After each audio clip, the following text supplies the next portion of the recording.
What I want to know is, there's a question I want to ask you at the beginning of this interview, and then I want you to not answer it now, but answer it at the end of the interview. This is a little weird, but I want to know, did you vote for Donald Trump this year? Okay. Last year, I suppose.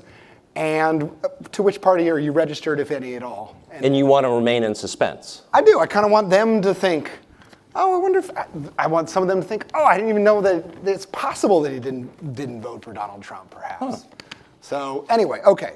So let's, That's an odd convention, but I'm willing to roll with it. I'm trying something new. Let's do it, okay? So, all right? Done. Okay, good.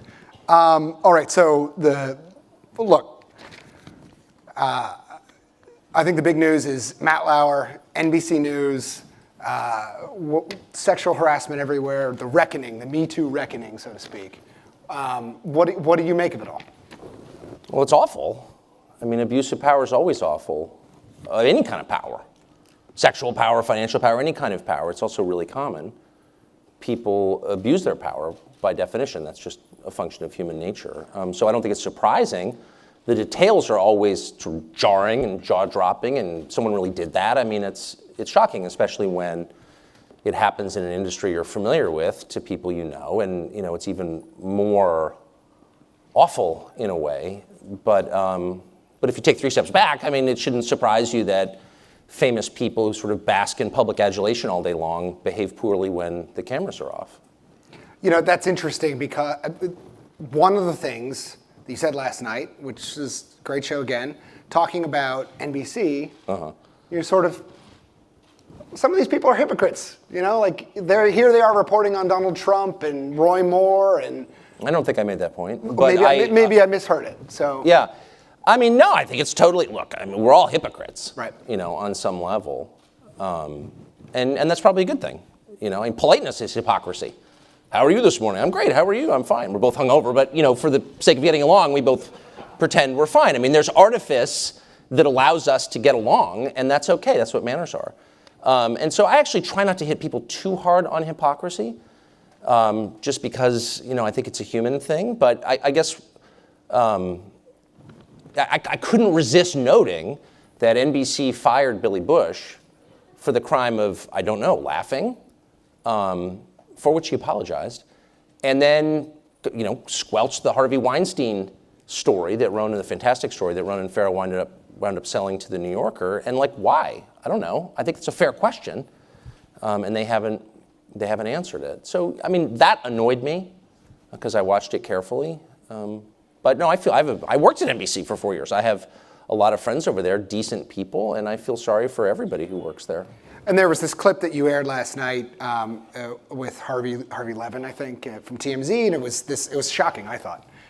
It was Matt Lauer, apparently some broadcast, to the local affiliate didn't get interrupted the way it normally would, and so the feed continued. Mm-hmm. And here was Matt Lauer kind of transforming from America's Dad. That's right. Into...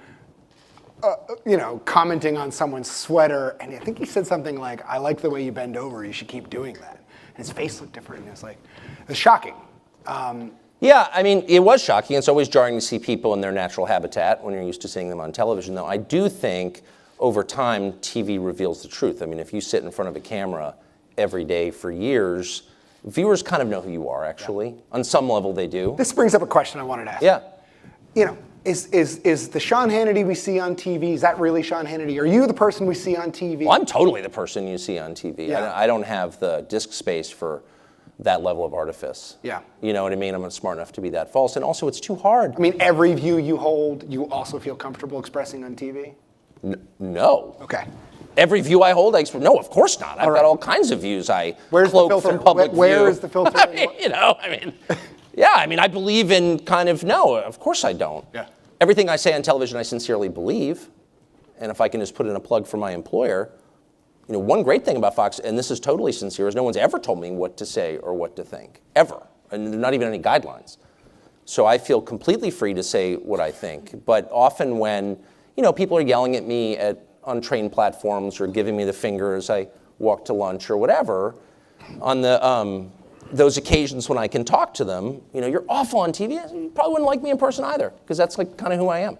Well, this seems to be a superpower of yours, is you do not care what people think about you necessarily. Well, I care a lot what people I love think about me. Okay. I mean, I have 4 children. I've been married for 26 years. I live next door to my college roommate. I have lunch with my dad every week. I go to the gym with my brother every day. I mean, I have a small group of people whose opinions are all important to me, but I don't care what people I don't know think. Why would you, and this is a lecture I always give to my producers, or when I supervised, 90 reporters, all had Twitter accounts, I was always telling them, don't give emotional control to strangers. Why would you? It's like giving a toddler a handgun. He's going to misuse it. Why would you do that? Right. And one of the pitfalls, maybe the main pitfall of TV and of any kind of public job, is that you can wind up really caring what people you don't know think about you. And you're in effect, again, empowering strangers to control your life. And why would you? That's insane. Why would you ever do that? Right.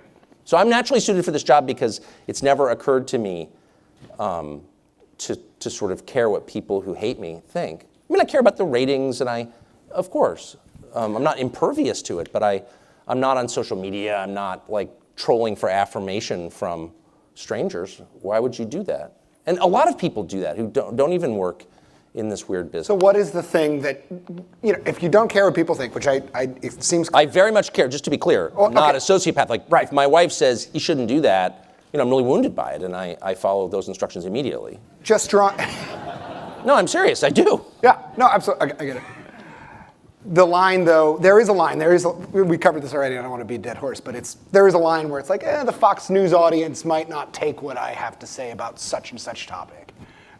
What is that line? I mean, why does... Well, I mean, here's the way I think of it. I mean, you're never going to believe me, so it's probably pointless even to articulate it, but I really try not to think too much about how I'm viewed or what I say is going to be viewed, because it creates a kind of self-consciousness that drives you crazy. It's like looking in the mirror a lot or checking Twitter a lot. It pulls you out of yourself too much in a bad way, and you start seeing yourself through other people's eyes, and it diminishes you and makes you gun-shy and jumpy and insecure, and all the things you don't want to be if your goal is to put on a good show and be happy and tell the truth, and you know what I mean? So I actually don't think a lot about that. But if you step back, I do think of my role as different from someone hosting a show on another channel. I mean, I feel like almost all the other news outlets that I see, and I've worked at most of them, are kind of in sync on what stories are important and how they ought to approach the stories. And that's fine, I'm not mad about it, but I think there ought to be a role for someone who's looking at stories that aren't covered by everybody else and is looking at things a little bit differently. I kind of believe in diversity that way. There's a Twitter meme that I've seen a few times that kind of illustrates this, which is so there'll be some breaking news in the Russia investigation, and someone will take a screen grab of what CNN's got on, and they're talking about the Russia investigation. And then they'll do the same thing, MSNBC will have it, and then there's you. Yeah. The badge of honor. Yeah. Talking about frog. I think frog. The assumption is that talking about something else. Some Twitter user believes he should be my assignment editor, which I find hilarious. It's like, really? Okay, apply for a job. Maybe I'll hire you. You know what I mean? What? Yeah.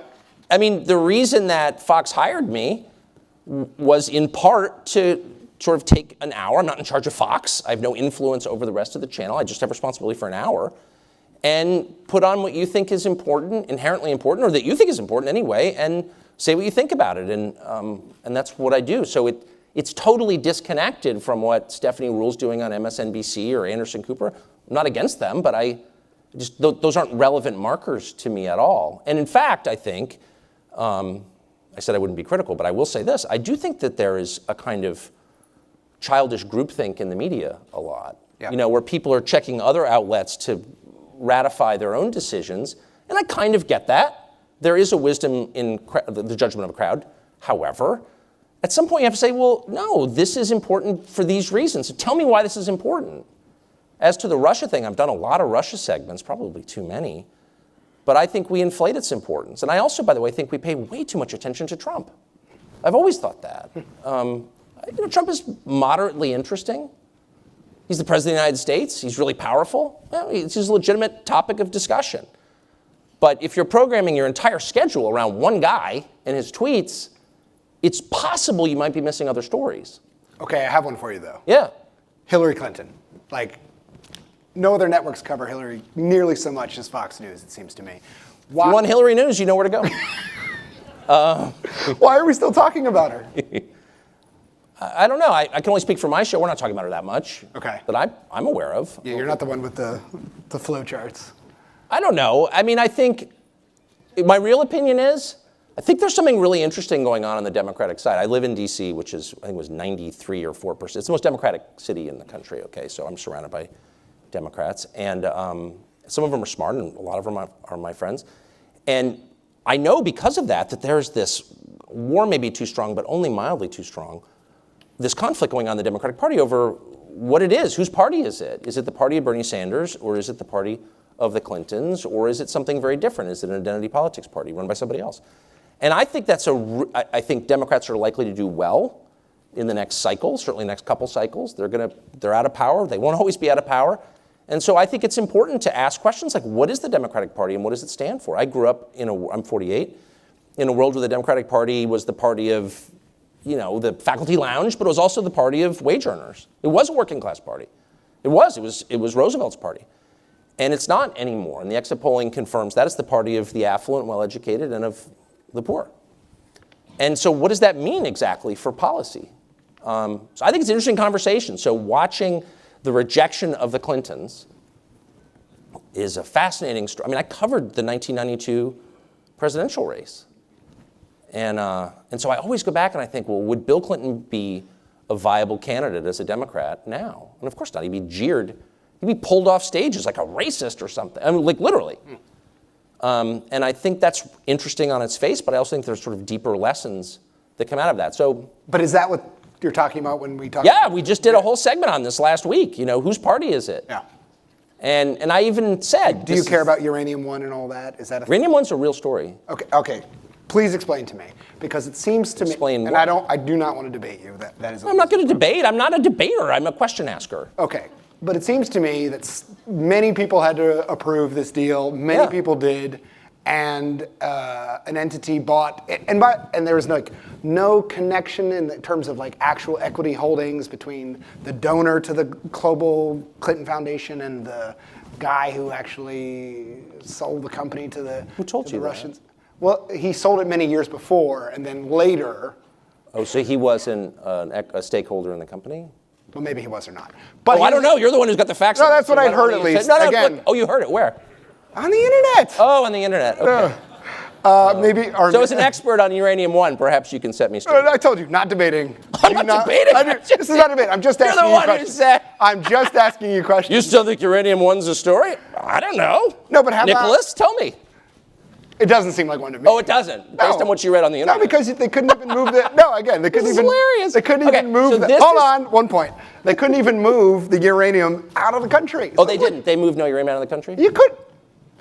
Now, they didn't have an export that was license. good. See, that's how you get ratings. It's like... No. That's how you ask honest questions. Well, no, and, it's excellent. and you get to the core matter, now you tell me. Did they does move, the person casting aspersions on your views have any idea what he's talking about?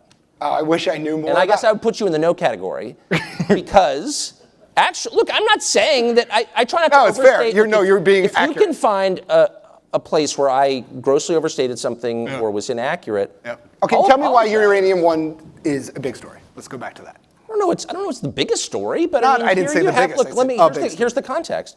First of all, uranium was shipped out of the country, despite the fact the company did not have an export license to do so. That's the New York Times reporting on the subject, just confirmed again last week. So I don't know if that's like a world-ending problem, but if you believe, as many people seem to, that Russia is our primary adversary on the world stage, the idea that a Russian company got control of some portion of our uranium. Well, this is interesting. A big talking point is that uranium was not allowed out of the country. You're saying now there's been not only am I saying now, it's that, been reported multiple times in the paper that presumably you read, but in this case didn't. Yeah, I didn't see that one. So look, I'm just saying, here's what bothers me is the repetition of talking points by people posing I tried to get as into journalists. This, but I was like, why is I can't believe it's a conspiracy theory. Okay, maybe it is. All right. But tell me how. Okay, we'll talk later. Good. Let's. I clearly need to learn more. Okay, here's a question. I was watching your program last night, after reading a lot about you. Yeah. And it's you're not anti-authority maybe, but you don't like it when people tell you what to do. It seems like, right? I don't think the people in charge have done a good job. Okay. No, but I want to characterize you. Tell me if it's an unfair characterization. Libertarian bent, somewhat? I guess. I mean, Okay. I was a libertarian Anti-authority. for a long time. Now I can't believe I held those views. I'm Watching your embarrassed. show, here's the question. Watching your show, the motif is the American flag everywhere, you know. Okay. I mean, it really is. I can't see behind me. So. Okay, fine. But we'll watch your program. It's there. That was rude. Sorry. I've actually never watched my program, to be told. Well, there's American flags everywhere. Okay. And then you've got That's pretty offensive. No, but Some kind of freaking nationalist. No, but is that it's sort of like literally flag waving? Is that literally the role? And then also you've got the president. Meanwhile, just for context, he loves you guys. He tweets at you directly. He watches your show. I'm not on Twitter, so I wouldn't know. But I mean, there was this. I don't want to read a long quote, but it's, you know, at Fox News. This is the president of the United States. Is much more important in the United States than CNN. But outside the U.S., CNN International is still a major source of fake news, and the representative, blah, blah, blah, and so on and so on. He loves you guys. And People, can I just pause and note parenthetically sometimes that it feels like you're people watching. don't give Trump the credit he deserves for being hilarious. Oh, They don't. I'm sorry. I mean, like, I can say that. I'm sure, stares of hate coming my way. Are you uncomfortable? But let me just. Are you uncomfortable being like the beloved outlet of the most powerful person in the world, who is also a billionaire? You can go back. I've been in this 26 years. And if you can find an example of me sniffing the throne of a politician, I will lie prostrate in a. No, I can't. So that's why I'm asking if you're uncomfortable with the fact that the appearance I of get Fox this all the News- time. I was talking to some moron the other day from the Washington Post who said, are you alt-right? I said, well, geez, I don't know. I don't think so. It sounds bad. What is alt-right? Well, I don't know it's bad. Okay, well, then I'm not, because I'm not bad. And he said, well, I called David Duke the other day and asked him what he thought of your show. And I thought, you called David Duke? So that's like puts you one up on me in the alt-right category, right? Okay, I've never called David Duke. And he likes your show. What do you say to that? Well, I don't know. I'm against McCarthyism for one thing. Like, what? I don't know. So do you know what I mean? I guess I would say this. I'm not comparing Trump to Duke, by the way, just to be clear. But I am saying that it's actually less complicated than perhaps you imagine. We just sit down every morning, my boxer shorts in my kitchen, on email, trying to figure out what is an interesting hour we can put together. And people react to it in various ways. And like, I don't know, am I responsible for that? I can tell you this, I've never coordinated anything with any politician ever. I don't like politicians in general. I am friends with no politician, have never been, never would be. So if there is an idea out there that Fox News or your program is carrying water for the administration, that would really irk you if that was, well, maybe not. You don't care what people we get all kinds of criticism. In case you can't tell, I don't read any of it. Yeah. But here's what I know. Fox has been the freest environment I've ever worked in. And I'm not just saying this in order to suck up to my corporate masters. I mean it. There's no interference at all, ever, not one time in the year and 3 months, or weeks I've done this. And I love that, and I'm grateful for it. But I'm not responsible for, I don't have any role in it. I have an hour. I can speak for my hour. I love everyone I work with at Fox. Everyone's honest in my experience of them. So that's what I would say. Trump, I disapprove of Trump tweeting at all, okay? Just because I disapprove of the medium. I think it diminishes all who participate in it. We're sadly running out of time, and I want to know. Got a lot more opinions, Nicholas. Hit me, man. I'm just asking questions here. Good. Right? That's the line. Exactly. Who'd you vote for? And which party are you registered to? I don't want to give the party thing because it's actually misleading. I never vote. So that's the truth. Okay. I didn't vote this time. I never do vote. Then you don't have a right to give your opinion. Yeah, I do. And in fact, I do. And I'm registered actually with a party that I sincerely despise because I think it's really a force for bad in this country. And it's the Democratic Party. But I'm registered because I live in the district. It's a one-party state. And the one election I always vote in is the mayor's race because it matters. And I own property there. I raised 4 children there. I live in the city. And I think it's worth voting in that election. So I always do. I always vote for the more corrupt candidate over the idealist. Always. The person who will just be happy taking payoffs from developers and leave me alone. It's always the candidate. This is like a meaningful decision in my life. And it's every 4 years. There's always some guy who's like, I'm going to make your life better. I vote against that person every single time. You know what I mean? And it's usually honestly, it's usually, whatever. It's some progressive candidate who's got big plans for me. And so I just vote for the status quo, corrupt, criminal operation that runs the city, and I'm really happy with that. Well, Tucker, that's great. I have 100 more questions, but we're out of time. And I've got 100 more answers. Yeah, that's good. Thank you. Thanks, Appreciate man. it.